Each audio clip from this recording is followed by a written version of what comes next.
All right, just like that, we're live. Leads, leads, leads. I sit here in my office every day and we have conversations with contractors. If you looked at my screen right now, you would see that we had 6 meetings with contractors today, potential new clients here for Blue Collar Media Group. We have more that are yet to come. And one of the things that I do notice when we get on the phone or we get on a call, a Zoom call with contractors, is that everybody's concerned about the same thing, regardless of the time of year. Everyone wants more leads. Leads. How much for a lead? How much is the lead going to cost? How many leads can you give me? How soon can you get me leads? These are things that are constantly going through a contractor's mind when they're thinking about working with a company like ours. I'd like to take a minute and I want to dive into, and live in real time, how we approach lead generation and why we feel that we have the best way for contractors to build a brand, establish themselves, and drive down their CAC. So if you're not driving down your cost of acquisition and working with a marketing company, then you're always going to suck on the teat of that marketing company or on the platform in which they use.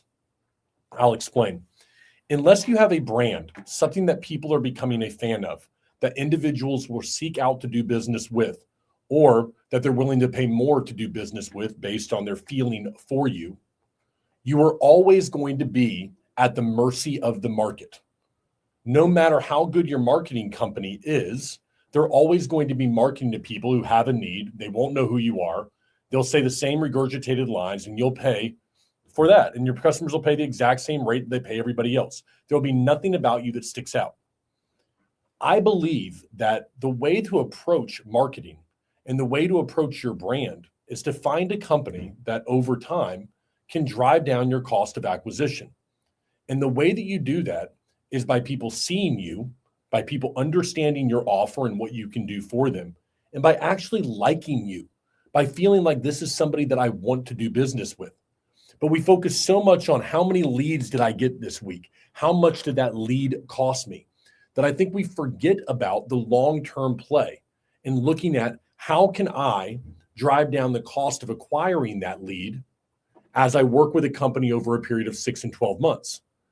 And that is what I want to discuss today, our approach to how we make that happen today, not 6 months ago, but what we are doing today and the advice that we are giving over to our clients. So number one, if you want to drive down the cost of acquisition, you want to actually build a brand, stop creating content that is only good because it's good for you, only asking for something from your customers. And I know there are some people who say, well, hold on, Patrick. I mean, I'm giving them a service. They're paying me. There is nothing wrong with that. No, but I'm going to tell you in the long run now, no one's going to pay attention. You must be willing to sacrifice time, energy, resource, whatever it might be, to put your face in front of a camera or that of somebody in your company and attempt to bring value to a customer. There's just too much competition and too much noise in the market to believe that your ad, your offer, by itself alone, stand out there, is going to be able to break through. It's just going to be more noise. Now, there might be somebody who does with a video. You might have one offer that, every now and then, a blue moon, we come across something that's going to switch that up. We got a company right now in Ohio that's doing an amazing offer. They're incredible. Once in a blue moon, somebody comes up with something. But for the most part, you're offering the same service that somebody else is. So why should somebody pay more for you? And every time we hear the same regurgitated answer, the same stock answer, if you want to look at it that way, we hear, oh, we work harder, we work with integrity, we tell the truth, our craftsmanship is better, our product is better, our service is better, blah, blah, blah. Nobody cares. All that somebody cares about is what you can do for me. And so I would challenge businesses to look at the content you're creating first and go, are we giving anything to our customers of value? Am I educating them? Am I telling them something that's going to keep them from getting screwed over? Am I telling them something that's going to help them to fix something in their life or to not have to spend money? I think that one of the biggest things that when I was getting started with marketing is I would follow these people that were other marketing gurus out there, and I would listen to them on my way in here to work. And I have like 45 minutes and I'd just be listening. And they'd give away a lot of the information for free. And it was great because I became a fan of not only them, but also their marketing company. Patel, I can't remember the name of his firm right now, but we actually had a chance to bid against him just recently. And I thought to myself how full circle of a moment it was that this was somebody that I used to listen to their content. And now here I am in a business that's competing against that same firm and that same agency, I should say, for their business. So it's a wonderful thing. But I became a fan and I wanted to learn more. And I look at that person as an expert because they brought value into my life. And if you're a business or you're a solo entrepreneur and you're not bringing value into anybody, but attempting only to run ads across the metaverse or across YouTube for your own personal gain, you will lose in the long term. You must begin to think about this in a different way. And if you're not willing to invest the time, you're not willing to look at it and go, all right, I'm going to come up with some things that I think somebody might find valuable, not because it's going to make me money, but because in the long run, I want people to look at me as somebody who gives a crap about them. If you're not willing to do that, then don't be upset when you have no brand.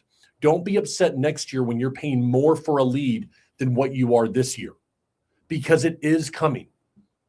You're not going to pay less next year because you come up with a better hook in your ad. It is dead, not dying, dead way of looking at marketing on social media platforms. If all you think about is, boy, I've got to come up with a better hook right here, and then I'm going to come up with a better solution to the problem and a stronger call to action. If that is your solution to try to drive down your CPL, you will lose in the next 12 months. And the winning formula is simple. Create a massive amount of content, bring value to your customer, whether it be entertainment, education, make them an authority, whatever it is, make them the smartest guy in the room about something, bring value to your customer, and then make the ask. I was not big on Gary Vee, as many of you know, but I have begun to come around to jab, jab, hook. The man is give, and then you can make an ask, which is why that more important than ever, you have a variety of content that you can put in front of someone. As we advise our clients every day, look at social media like it's a Netflix home screen everywhere. Think about your Netflix home screen compared to mine. Yours looks different because you consume different content. So Netflix is going to show you different videos than what it shows me when I log in. The same is true for something like Meta or LinkedIn or YouTube. You're seeing different content depending on your interest. So when somebody falls into being interested in your product, will Meta, will YouTube, will LinkedIn, will TikTok have content to put in front of that person? If the answer is no, or you don't know how they would even work, then you are losing potential customers and you're losing brand to somebody that does have content and understands how to put it in front of somebody. You see, none of this is very difficult when you look at it from a consumer standpoint, but we get so caught up in looking at our business. I need leads. Okay. Well, what about the opportunity to be in front of somebody when they do want to make that buying decision? What about the opportunity for that person to see your content 5, 7, 11 times? So when they do fall into that category of needing your service, they know, like, and trust you, and they understand your offer before they even talk to somebody else. Just this morning, I'm talking with a roofing contractor in Minnesota. Maybe he'll watch this right now. And he says, man, I've seen you so many times. I had to just figure out what you do. I had to understand a little bit more. And I felt that was such a compliment. And what I told him as an individual, I said, imagine if I could do that for you, or imagine if I could do that for homeowners for you. Imagine if homeowners in your area were seeing you 5, 7 times. They didn't know if they needed a roof, but they said, man, if I need one, I'm going to go to this guy right over here. I'm not sure I need a new AC, but if I'm going to get mine checked out, I'm going to get it checked out by that guy because I've seen him a bunch of times. Stuff has at least entertained me. I've seen that this guy might be an authority in what he does. He cares about his brand at least enough to be out there and put his face out there. These are the things that businesses should be considering outside of leads. And I tell individuals, you can be short-sighted, sure. And there's an advantage to being short-sighted because you deserve a return on your investment. Everybody does. But there's also an advantage to being able to look at the where this is going and where it is right now. It used to be that you could run an ad inside of Meta. That ad with a strong offer is enough for somebody to go in and click and fill out a lead form or go to a landing page, and that's how you would win. It'd be very simple. Ad, win. ad win. That's how it happened. What is now happening is that people are tired of seeing ads. They're tired of scrolling through, seeing the professional video only, and then moving through that because they don't want to be sold one more thing by somebody they don't know, upselling them on a product they don't need, telling them that if they don't have it, that somehow they are the problem. No one wants that. You don't want it in your own life. And why are you doing it to other people with your own content in your own company? Think about how you consume content. Would you want your ad to be in front of your face? No one does. But what would you want to see if you were a consumer? And the answer is a variety of different content from somebody if I was interested in a subject.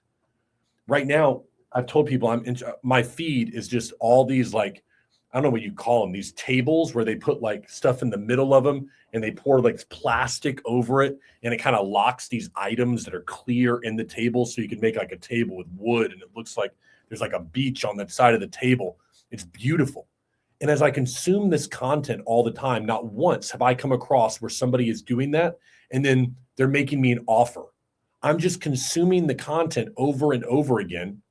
And then finally, I get an ad from one of those people I've been watching that says, do you want a table like this for yourself? Here's a form, fill it out, and we can go ahead and talk. But I had to consume an immense amount of the content because they're doing it right. And now all I do is I want one of those tables, I'll tell you. And so what are you doing to drive people down a funnel? Or are you just relying on the fact that you're just going to take an ad and put it in front of someone and you're just going to hope the targeting is right, just at the right time that they need a roof or an AC unit or a new floor or a new landscaper or a new pool cleaner for them to move forward with you? Good luck with that strategy. When you have companies that are working with us that are putting out 60, 90 pieces of content every single month, and they're figuring out what works, and they're hitting your same customer with 3 to 4 pieces of content explaining what they should know about the process of whatever it is that they are interested in replacing or getting repaired. Who do you think they're going to trust more? Our client, who they've seen 5, 6, 7, 11 times? Or is it going to be your one still frame ad that you made in Canva that you're running from a company that just targeted it and, I don't know, they send you a message one time? Who do you think that person wants to have at their home working on their property? When you look right now at where social media has gone, it is not social at all. There's nothing social about the media. You don't get on to social media and go, boy, I can't wait to talk to my friend today. Can't wait to talk to my partner on Instagram. You're on there because it is showing you things that you've expressed interest in, and the algorithm knows who you are, and it continues to feed you more of what you like and you're interested in. And then that changes, doesn't it? There's nothing social about it. It's an interest-based economy right now. And that interest is just based on how much of a dopamine hit you can get from whatever the next slide is going to be. This is where we are at right now. And companies are constantly just coming to us in the old way of wanting leads. Okay, give me a lead. Give me a lead. Okay, sure, man. I'll get you a lead. But don't you want someone who actually understands your business, wants to do business with you? Or are we just going to be talking for the rest of time about right now? What have you done for me yesterday? If that's where you want to be, where you're always going to be chasing down and you're always going to be looking at ad budget, I'm always going to be spending the same amount of money or more on every lead that I get. And I just got to hope for a good week where I can get more people and then maybe I can get some referrals off of them. Good luck with that. You're never going to build a $10 million business with that kind of model. And you surely are not going to be able to scale social media in 2026 because there's far too much noise and there's far too many people that want the attention, who are willing to sacrifice the short term in order for long-term success for their business. Sacrificing the short term means you don't ask all the time. It means you give to your customers. You give without an expectation of wanting something in return, because you understand that in the long run, people are going to appreciate that about you and they will seek you out and pay more money for your service because of what you did for them. We are preaching this every single day to our customers. Now, there are people that say, hey, Patrick, you know what? This isn't for me. Maybe I don't want to do business with you because I need leads right now. And if that's you, sure, leads are a part of the process. But when you work with us, I'm going to tell you what makes us different. And any marketing company out there, you can go ahead and try to mimic what we do. Go ahead and try to copy it. Good luck. I've seen so many companies that have tried to copy what Blue Collar does, and they give up after 3 or 6 months because they realize how hard it is to do this work. You know how hard it is to run a video production side, full media production, and then also marketing for that content? Extremely difficult. And people are like, oh yeah, that's not that bad.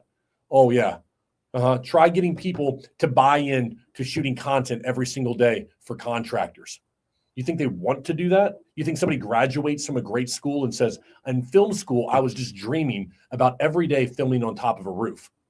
Said no one ever. But what we do here is we use that. We motivate those people. And then we use the media and we amplify their brand and their marketing with a beautiful piece of content. And not just one, many, over and over and over again, so that they have the best opportunity for success. Putting them in front of a camera, making you take a risk, talking about your business, taking a little bit of a gamble on yourself and being vulnerable for 1 minute that somebody might jump online and criticize you. They might. But in the course of doing that, what you will do is you will do more than your competitors are willing to. And as people see more of your face, there'll be people who don't like you, and then there'll be other people who want to do business with you. I can't tell you how disappointed it is when I come across a contractor that could have worked with us 1 year ago.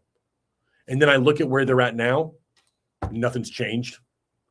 All they want, they're paying the same amount for a lead that they did last year. They know it's gone up because private equity has gotten into whatever space it is. They feel like they can't survive anymore in what they were doing last year, and they built no brand for the past year. They've made 5 pieces of content. It was painful. And then they laugh at it because they think that it's a joke and you can't make money and you can't run leads on social media. It never works. Well, it never works because you don't put the effort in to make it work. If you're not going to be willing to step out there consistently, put in content, put in work to your brand, there is no company out there that can help you. Sure, there are people that can maybe bridge a gap for you. There's people that might be able to get you some kind of lead gen service. But there is no way that you're going to be able to find a brand that people pay attention to. And I want to end by saying this, because you've got to change your perspective on content immediately, everybody. You must understand, number one, what a brand is. If no one has ever heard me talk about this, or maybe it's your first time ever hearing this, then listen up, because everybody talks about brand. Oh, you need a better brand. I need a more visible brand. What is it, though? Define it for me. And I'm going to give you a simple definition right now to remember. A brand is the instantaneous emotion that a person feels when they see your face or your logo. Take that in for a second. A brand is the instantaneous emotion that a person feels when they see your face or logo. Everyone has one. Every business has one. And when you feel it, you know it right away. When you see Chick-fil-A, you know a brand that's associated with it because there's a feeling that happens in here. I would argue with you this. Think about your own brand. Is anything there at all? Or are you just more noise floating out there in the world? Do people think of anything when they look at you? When they see your logo on a shirt, does it mean anything to the community that's around you? Does it mean anything to you? And what would you want it to mean to your customers if you had one? And then go out there and create something that starts to build an instantaneous emotion within people. Right now, it's funny. Me and Anthony, who's behind the camera over here, we made a video yesterday. And I don't know how many hundred of people, negative comments that we have on this video talking about sports. But they're comments and they're engaged with it. And in being engaged, the reason they are engaged is because it hit an emotional trigger in somebody, enough for them to stop and emotionally respond to something in a video. People will do the same thing for your business if you give them a reason to. You've given nobody a reason, though, most people out there, 99% of the businesses, to emotionally react to anything that you're creating. And therefore, you want miracles from any marketing company. And you don't want to do the work of getting out there and creating the content and exposing your brand for what it is so that people can get to know you and hopefully like you and drive down your cost of acquisition. Look, 50% of people aren't going to like you anyway. They might as well not like you for the person that you are, because there's nothing worse than being not liked for the person that you pretend to be. It's a real crying shame in business. All right, everybody, change the way you look at content. Stop with just the leads. How many leads do I have? And begin to look at what is the pattern and to drive down that cost of acquisition, and how am I going to do that in the next 3 to 6 months so that I'm prepared for what's going to happen in late 2026 as small businesses have to fight against private equity money and AI, and we fight a whole other battle coming up in the later part of this year. We'll see you all next time. Blue Collar Media Group. If you have any questions, hit us up over there, and you can go ahead and join me right there. Book for a strategy call. We'll talk for 30 minutes about your business. See you all next time.